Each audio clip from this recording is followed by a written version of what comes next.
Welcome everyone to the 13th episode of the CNET Development Dialogues. Joining us today is a very, very special person, Shanti Raghavan, who is the co-founder of Enable India, an NGO that is on a mission to build a sustainable livelihood ecosystem for millions of people with disabilities to attain a dignified life while also having a positive impact on economy and society. She is also an Ashoka Fellow, and she's been working in the grassroots for this section of society that is often ignored or kept at the margins when it comes to decision making, whether it's access to public services, economic opportunities, or even inclusion within the private sector. Given her single-minded focus towards this issue, and I should mention it, given her infectious energy and also a great sense of humor, I think she's the perfect person to talk to us about this topic. So, welcome, Shanti. It's great to have you with us. Thank you so much, Anurag. Pleasure to be here. Yeah. The first question, Shanti, is just to set context of the conversation and to lay the ground.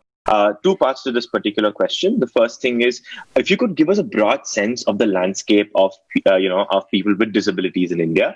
What are the challenges they face? What are the levels of education, their socio-economic statuses, access to opportunities, economic opportunities, and how has this evolved in the last 2 decades? So that's one part of the question. And second is to just get the story behind Enable India, right? Like how did you start this, and what motivated you to do that, and what are the kind of gaps that you've been plugging? And in the coming decade, and especially in the decade where we are entering the fourth industrial revolution, or we've probably entered that, what is that Enable India seeks to do? Okay, so it's a very big question, and I'll answer it in a very simple way if possible. I think persons with disability have not been considered. It's almost like when we, so there are a lot of things I can tell you, right? Education is poor, the outcomes of education are poor. There are less access to education that people with disability have, less economic opportunities, all that is there. But if I had to sum up it in a sentence, it really is that when we go to companies or anybody and say, tell me, do you have family members with disability? They'll say yes. Does anybody know around you that you have a family member with disability? The answer is no. So it's almost like the person with disability is not seen, or if the person with disability is seen, the person is not seen. It's as simple as that. And hence, every time inclusion becomes something that we need, it has to be told, hey, include me, And so that is what it has been. But I would say, I think I'm very proud that India had an act in 1995. It's significant that I think it's, a lot of countries have had it fairly recently, and I think it's significant. And from 1995 till now, I would say a lot of NGOs have done grassroots work. I'm not even going to talk about what work they did. I see the output of that. If today Enable India, which works on economic independence and livelihoods and dignity for persons with disability, we can only do it if some NGO did the early intervention, somebody did the education. You know what I mean? So yeah. We see the value chain. We appreciate, we see which regions we are able to get candidates from. That tells you what NGOs have done. So you don't need a diagram here, Anurag. There are a lot of NGOs who have done a lot of work for a lot of disabilities. So even if you may say, oh, I saw only these many candidates, but that's blood, sweat, and tears of a lot of NGOs. And we've got to make it count now going into the future, because every aspect, like let's say you're working on, health, you have to work on health, but in disability, you have to work on everything, right? Disability cuts across health, education, livelihood, you name it, So that's the reason disability poses more barriers. And hence, we have to look at it from the lens of appreciative inquiry, which is focus on what's growing and make it grow more, right? So I'm very hopeful because RPWD Act has come up now in 2016, and it has given even more teeth to the same NGOs who've been doing great work.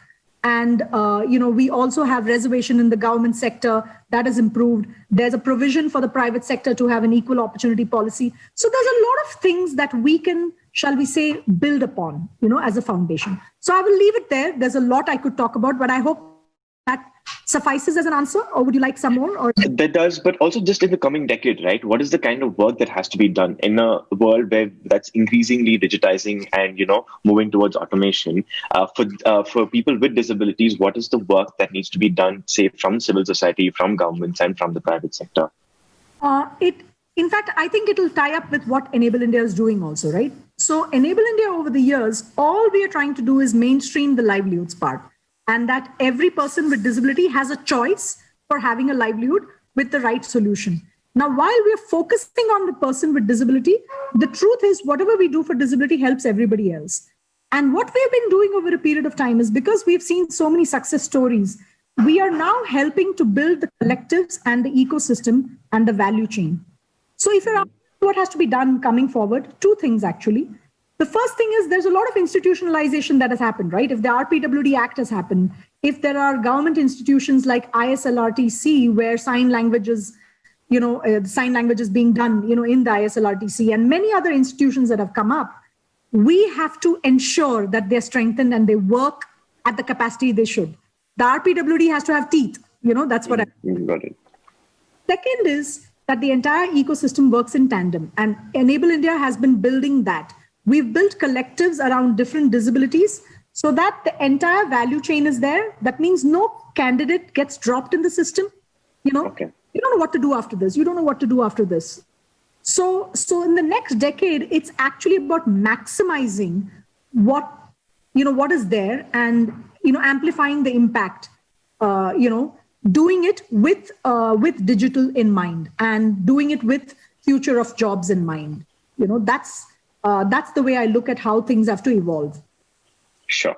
Okay. And you spoke about that, this section of society is often not seen or ignored, right? So when you have the private sector or public sector not giving enough attention towards inclusion, so how has the community itself taken ownership to ensure their voices are presented in decision making, right? So if you could give us examples, of social entrepreneurs, of civil societies, or just for-profit organizations and entrepreneurs who are driving several innovations. So, that would be great.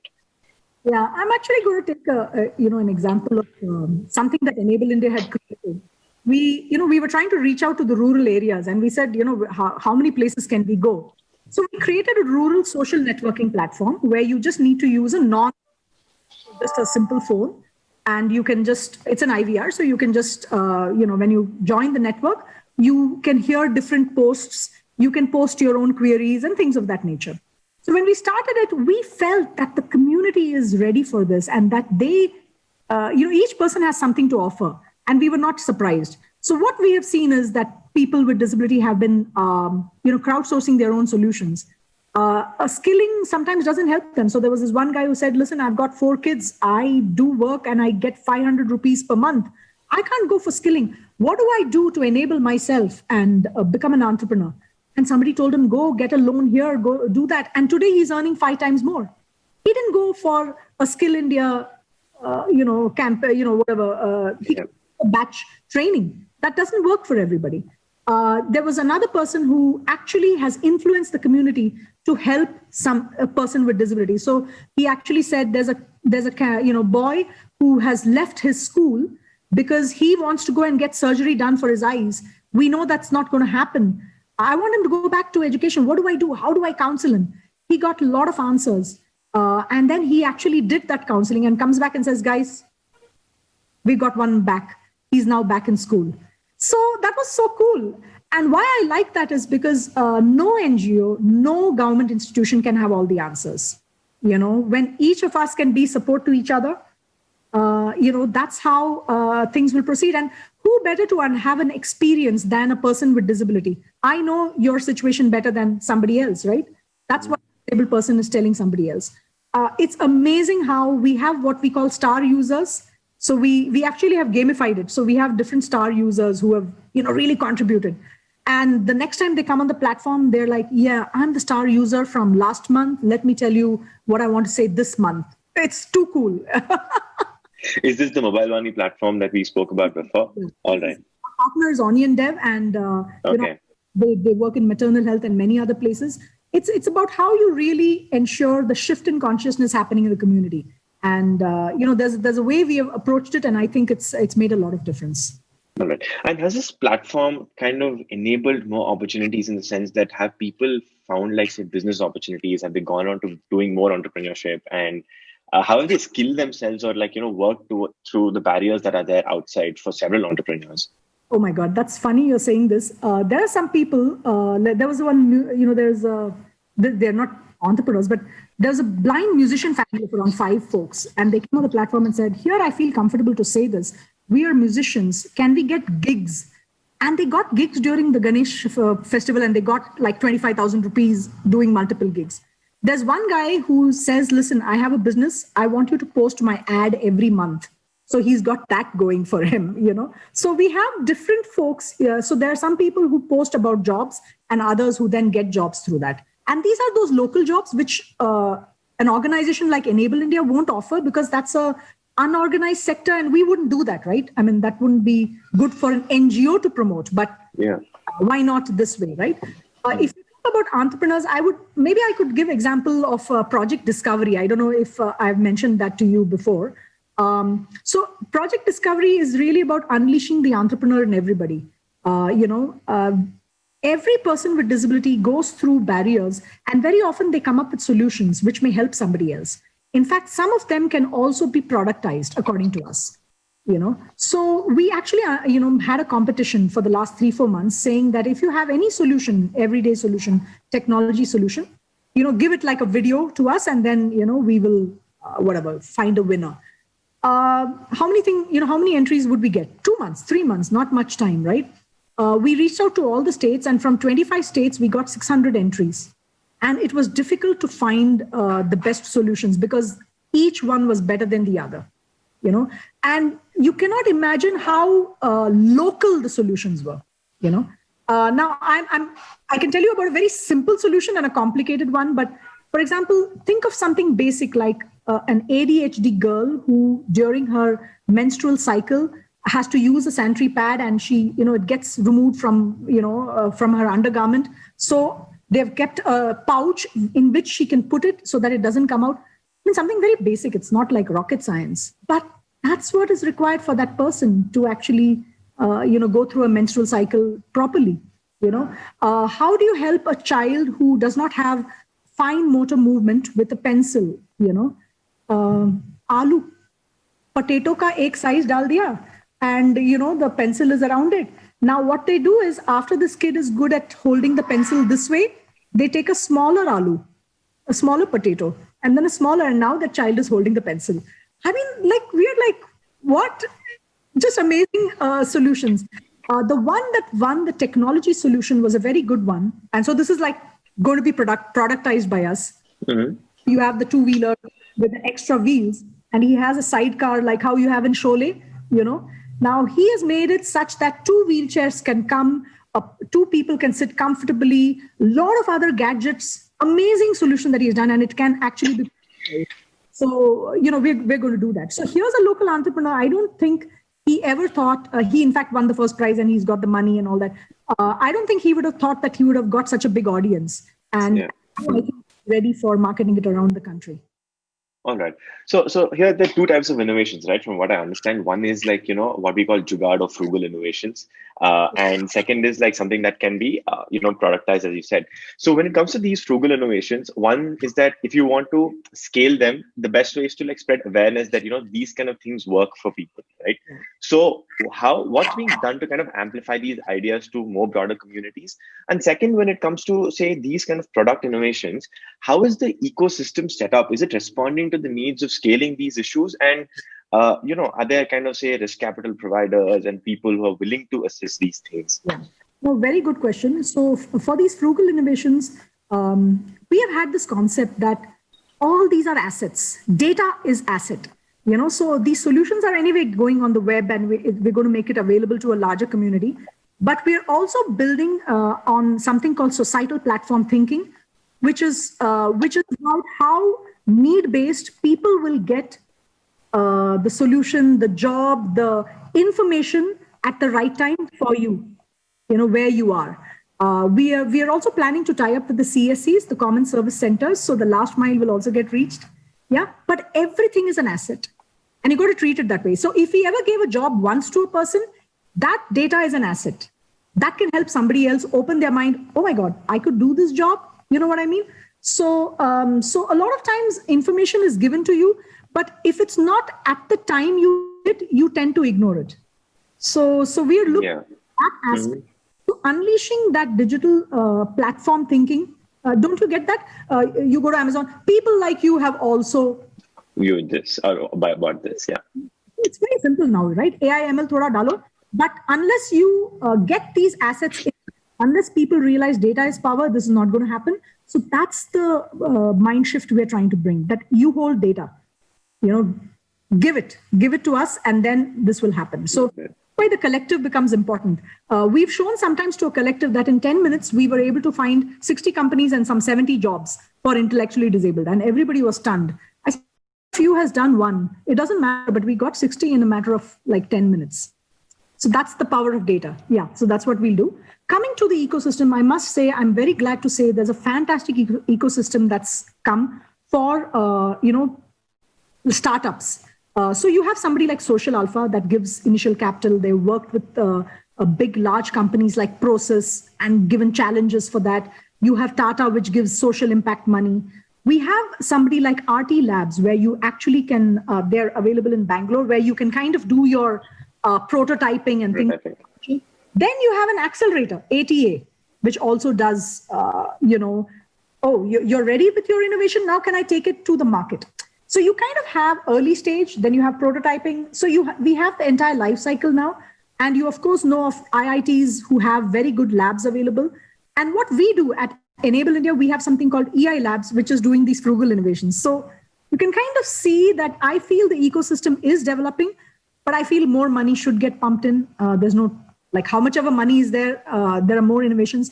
But I can tell you, I've seen the people who are doing the startups, young people who are doing fantastic work. So I'm very hopeful for the future. Brilliant innovation. We've got a 7-year-old boy who's done some solution for a deaf people, he's with Google glasses. I'm like, 17? Is that the age for innovation? Amazing. Great. All right. Very nice stories. And just to pick up from what you just said, which is the fact that, you're looking at people having data and give it to us, we'll build out something, bring platform thinking to these issues. So that, gives me a segue into what I wanted to finally ask you, which is that, are people with disabilities embracing the digital revolution, and what are the kind of skill sets that need to be, given to them in the coming, few years? Yeah. So it's a mixed answer. It depends on where you are. But I find that when we have gone out there with digital solutions, people have been interested in embracing it, right? Including up to the intellectually disabled, we've actually recently gone and helped in making them learn digitization and things of that nature. So I can't broadly speak for the entire country, but more than anything else, all NGOs, we need to attach to the Digital India platform, saying that, and take the digital literacy to the masses. Enable India actually has a solution called iTool, which is very useful for building computer literacy for persons with vision impairment. It's a self-learning tool. In fact, it got the Zero Project Award recently. We need more tools like that, because I think otherwise what happens is, even if people are interested in learning, there are not good trainers to teach. We need more of the self-learning kind of concept, so that it could go to the last mile, maybe at a common service center. There's a village level entrepreneur who turns on a video, turns on the software, yawns, and then maybe the kid with the parent learns. Ideally, that's what I'd like. But yes, I think there is no two ways about it. If we don't ride the digital revolution, things won't move. And I think the mobile phone today is, the first answer before even computers, right? What we are seeing is, from Google to Apple, they're having a lot of solutions out there now which are mobile friendly. And I think we need to use the power of that. So yes, I find that the adoption is high from the people I have met, but that I can't say represents the entire country. But seeing how, actually, I shouldn't say that. I should have said maybe that the adoption is good. The reason is this Enable Vani, when we were promoting it, we didn't promote it. We didn't have the bandwidth to promote it. But we found it going viral, and people learnt it on their own, which has not actually happened with the non-disability community. So that's kind of surprising. So people did learn it on their own without our volunteers going out there and teaching them how to use the the Vani platform. So I think the appetite is there, but it's up to us to give the right solution for the adoption to be. Okay. And one final thing, which is that, um, you know, is the infrastructure that India is building, or the digital infrastructure we're building, look at, say, the UPI or say the Jandan Aadhaar mobile, which is essentially enabling a lot of financial inclusion. And we're going to build more such infrastructure for different, for things like health and skilling and all of that. Do you think the infrastructure that is in place today has actually catered to people with disabilities? Is it conducive for them to kind of utilize it, access it, whether it's to access their bank accounts or their money, their financial transactions? How do you see it? I'm finding that our persons with disability are using the Google Pays and things of that nature, and I think that they've had basically it's been fairly decent till now in terms of access, and I think the reason for that is the team behind this are people who have been bothered about reaching the last mile and ensuring inclusion. The Aadhaar team, and in fact, they are behind the societal platform thinking. And so even if the inclusion has not happened fully, I know that they are very amenable to that. So I'm not very concerned about the work that has happened with Google Pay, and not Google Pay, it's the layer below that, the NCPI and that layer, because that is done by the core Aadhaar team, etc. And they are very interested in inclusion. So till now, I've not seen that problem. But I may need a little bit more data. Maybe I've not yet heard the voices with the problem. Maybe they're so happy using it, they've not yet told me there's an access issue. But Sure. I don't know whether Okay. but yeah. No, yeah, it's fine. For final set of, last words, can you've been a social entrepreneur yourself and you've done some fabulous work along with Deepesh. Can you give some words of wisdom for entrepreneurs out there, especially the ones toiling day and hard to serve society better? What do you think are those few driving factors that, helped you achieve what you did, and, some lessons from that for people out there striving to do things? Yeah, so actually it's very simple. Two things actually. One is to work on your own self-development. What does that mean, right? When we do any action, we are thinking, well, we did A, and then we want some result, and then therefore we do B, and then we do C. But at the end of the day, you're always doing some action. So it really doesn't matter if it's A, B, C, or it's A, A, A. You're ultimately doing action. So very often it's like, oh my God, I didn't get a result. What I have seen is if you're really smart about it, if you're doing the same action, it means the problem is much deeper. And if you use the time to understand the patterns, get the insights, suddenly the world opens up and you realize that the problem is bigger. You realize the deeper learnings and insights, and then you're actually able to really solve the problem. So it's basically how you look at what you think is success or failure. Everything is only success. Success in learning a pattern, success in learning an insight, success in looking like a real fool. So पहला ना self development होना है कि you're okay to look like a fool all the time. ये fool की fool, whichever one, So as long as if your ego is not there na, and if then you're fine. The second thing I would say is don't worry, the world will be a fantastic place without you. So you remove the pressure from you.